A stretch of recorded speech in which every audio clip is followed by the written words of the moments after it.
I woke up to silence, the kind that doesn't soothe, but stings. The kind that tells you you're not just alone, you've been erased. No kitchen clatter. No scent of cinnamon or brewed coffee. Just a pale morning light slipping through the blinds of an abandoned house. I check my phone. Nothing. Not a single notification. Not even from her. She always sent a Merry Christmas. Babe, come downstairs. Something sweet. But not this year. I walked to the living room. The stockings were gone. The gifts beneath the tree vanished. Even my coat was missing from the hook near the door, like I had never been part of the picture. At 6:41 a.m., I called her. She answered too fast. "Oh, we thought you were in the van with your cousins," she said, tone flat, feigned surprise dripping through the receiver. I didn't protest. Didn't ask how no one noticed. I wasn't any of the 4 vans taking 17 people to the cabin. I let the silence stretch between us, then hung up. 2 hours later, her sister sent a screenshot by mistake, meant for my wife. A group chat. He's really not here. Our plan worked. Our plan.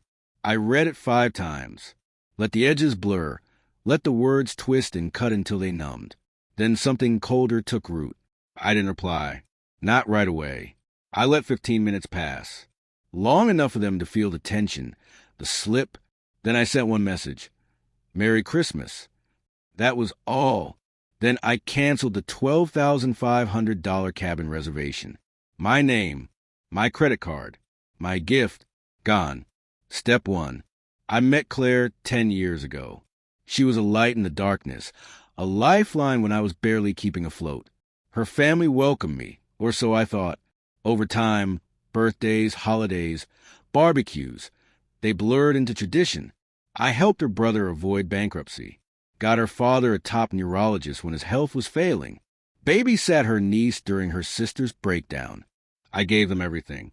I thought they saw me as one of their own. But now, looking back, the cracks were obvious. The smirks when I spoke. The whispers when I walked in. The jokes I didn't understand. The way I was always outside the circle. Love makes you blind. But betrayal? That makes you see clearly. After the screenshot, I didn't rage. I strategized. I moved funds. Froze our shared accounts. Disabled her credit card. Quietly. Without noise. By 8 a.m., the text started flooding in. By 8:30, I had over 100 missed calls. One voicemail. Emergency. No details. No explanation. Just panic. 17 people. 4 vehicles. A snowstorm. No reservation. No backup. No plan B. I'd made sure of that. In the weeks leading up to Christmas, I'd felt something shift. A group chat she was in, but I wasn't. Her phone lighting up at odd hours. Laughter she couldn't quite suppress. I cloned her phone. Legal? Maybe not. But when you realize you're the prey, you learn how to stalk. I read it all. They'd been plotting for months. A family-only getaway. I was the outsider. The joke. Claire's messages hurt most. He won't even notice. He's always working, playing the hero. That line broke something. So I acted. I filed for divorce 2 days before Christmas. My lawyers served at the moment they crossed state lines.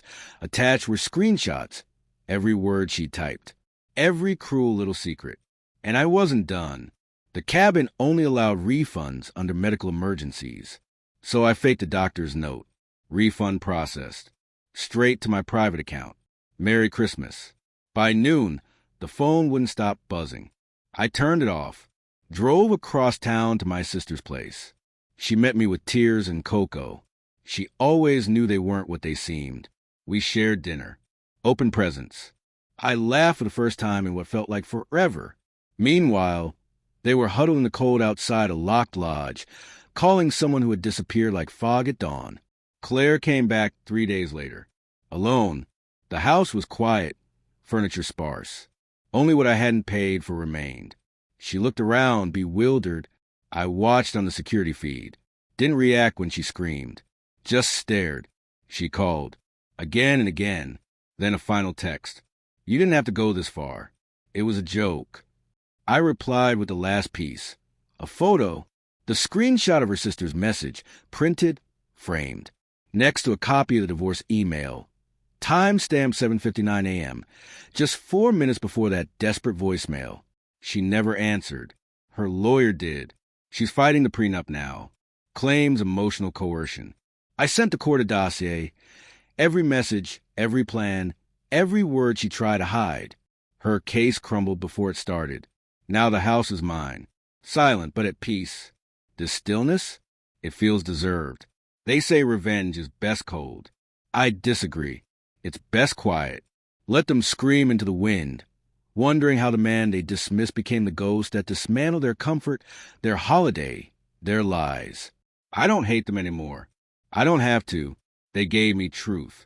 And I gave them a memory they'll never outgrow.